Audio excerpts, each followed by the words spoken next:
नहीं चाहिए, यही है ना। अब नहीं बोलेंगे कोई। क्या है अगले महीने लॉन्च? ब्लॉकचेन। अगले महीने सिस्टम अपना ब्लॉकचेन लाइव करने जा रही है, जो ऑलरेडी कंप्लीट है। उसके अगले महीने क्या है? उसके महीने जस्ट आगे मई के अंदर में अपना एक्सचेंज लाइव करने जा रही है। अब रही बात, ये तीनों चीज ऑलरेडी कंप्लीट है, लेकिन सिर्फ और सिर्फ 5 मिनट हम वॉलेट, एक्सचेंज और ब्लॉकचेन के बारे में बताना चाहेंगे। सिंपल तरीके से अगर हम फ्यूचर नेट कर रहे हैं, फ्यूचर नेट के प्लान से उस वॉलेट का, उस एक्सचेंज का, उस ब्लॉकचेन का कोई ताल्लुकात नहीं, क्योंकि इसका प्लान से उस तीनों चीज का क्या ताल्लुकात। लेकिन सिस्टम, अगर ये फ्यूचर नेट, इनका पूरा का पूरा प्रोफाइल अगर मजबूत है, लोग कहते हैं फ्यूचर नेट कब तक चलेगी मार्केट में? 3 महीने, 6 महीने, डेट भी निर्धारित कर देते हैं लोग। अगले 3 महीने में बंद हो जाएगी, 6 महीने में बंद, साल भर में बंद। फ्यूचर नेट कह रही है कि मुझे मार्केट से 1 रुपया नहीं चाहिए। क्या चाहिए? लोगों का विश्वास चाहिए, लोगों का भरोसा चाहिए। आपका पैसा आप ले लीजिए इस फ्यूचर नेट के प्लान से, मुझे कुछ भी नहीं चाहिए, क्योंकि मुझे पूरी जिंदगी भर एक्सचेंज, वॉलेट और ब्लॉकचेन से पैसा कमाना है। मुझे इस फ्यूचर नेट से कोई पैसा नहीं कमाना है, कोई पैसा नहीं चाहिए मुझे मालूम है, मैनेजमेंट कह रही मुझे मालूम है, अगर हम करोड़ों करोड़ अगर इनकम आपको दे देंगे, मेरा यहां 1 रुपया प्रॉफिट नहीं, लेकिन इनकम करके रखेंगे कहां? इनकम करेंगे तो रखेंगे कहां? जब वॉलेट में आप रखेंगे तो गैस फी देंगे कि नहीं? गैस फी देंगे कि नहीं?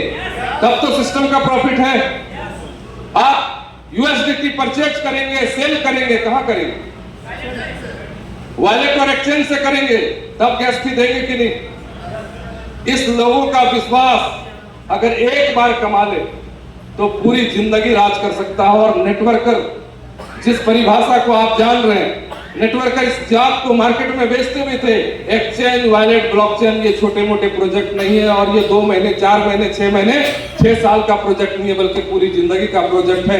मैनेजमेंट दुनिया छोड़कर चल जाए, मैनेजमेंट दुनिया छोड़कर चल जाए, क्योंकि डिसेंट्रलाइज प्लान कभी बंद होने वाला नहीं है। इधर ज्यादा सीरियस लोग बैठे हैं, इधर वाले तो थोड़े बोलते भी हैं, हंसते भी हैं, लेकिन इधर वाले इतने सीरियस हो गए हैं जो कुछ भी नहीं बोलते। सुन तो इधर वाले भी रहे, मतलब बिंदुएश्वरी जी आगे बैठ गए हैं तो लग रहा है कि भाई इसके आगे हम कैसे बोलें। सिंपल वे में दुनिया के अंदर पहली बार एक ऐसा वॉलेट लाइव होने जा रही है जो पूरे दुनिया के अंदर में किसी के पास नहीं है, किसी के पास नहीं है। अगर जानते हैं हम लोग तो मेटामास्क और ट्रस्ट वॉलेट को जानते हैं, जानते हैं कि नहीं? मेटामास्क और ट्रस्ट वॉलेट का जितना भी फंक्शन है, उसके बराबर के बाद से 17 ऐसे फीचर्स लाए गए हैं वॉलेट के अंदर में जो पूरे दुनिया के अंदर किसी के पास नहीं है।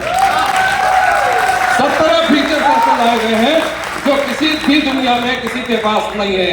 लेकिन फिर भी लोगों को लगता है भैया मेटामास्क और ट्रस्ट वॉलेट हमारे भरोसेमंद है, सालों साल यूज कर रहे हैं, हम फ्यूचर वॉलेट क्यों यूज करें?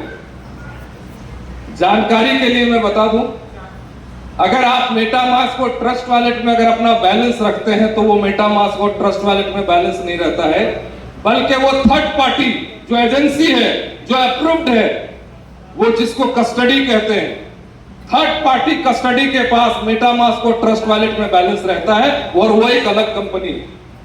मेटामास्क और ट्रस्ट वॉलेट, जो भी फंड आप डिपॉजिट करते हैं, रखते हैं, वो एक ही कंपनी के पास रहता है, जिसको कस्टडी, थर्ड पार्टी कस्टडी वाली कंपनी के पास, और एक ही कंपनी है। मजेदार बात यह है कि फ्यूचर वॉलेट का भी जो कस्टडी है जो आप बैलेंस रखेंगे वो फ्यूचर वॉलेट में नहीं रहेगा। वो फंड कहां रहेगा? जो मेटामास्क को ट्रस्ट वॉलेट की कस्टडी वाली कंपनी है, उसी कंपनी में आपका पैसा जाके सुरक्षित रहेगा। वही कंपनी, कोई दूसरी कंपनी नहीं है। Third party KYC, third party KYC का मतलब है मेटामास्क और ट्रस्ट वॉलेट केवाईसी खुद का नहीं करते हैं, वो थर्ड पार्टी केवाईसी होता है और उस एजेंसी जो अप्रूव्ड होते हैं उसकी जवाबदेही बनती है। फ्यूचर वॉलेट का थर्ड पार्टी केवाईसी भी वही कंपनी है जो मेटामास्क और ट्रस्ट वॉलेट का है, वही कंपनी है।